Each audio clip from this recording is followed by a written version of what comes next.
যে যতই বয়স হোক না কেন, যখনই আপনি চাইবেন আপনি যে ফুললি নিজেকে লিভ করতে পারবেন, নিজের জীবনটাকে এনজয় করতে পারবেন।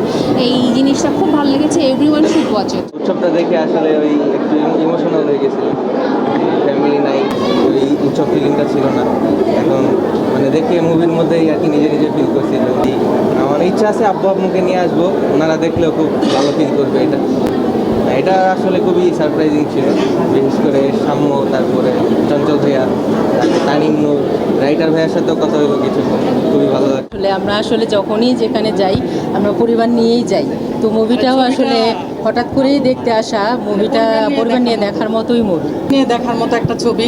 আজকাল এরকম ছবি তো খুব কম হয়। প্রায় 7 বছর পর, 6-7 বছর পরেই আসে। কেমন খুবই ভালো লাগছে। কেমন 10 out of 9।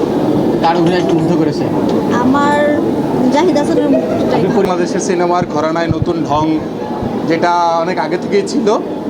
তবে নির্মাণের ক্ষেত্রে পরিচালককে হয়তো আরেকটু উত্তেজনার দিকে মনোযোগ দেওয়া উচিত, যেটা হইলে আসলে দর্শককে ধরে রাখা যায়। প্রথম হাফে দর্শককে ধরে রাখার একটা চেষ্টা থাকলেও সেটা আসলে কার্যকরী ছিল না, কিন্তু সেকেন্ড হাফে সিনেমা ভালো ছিল।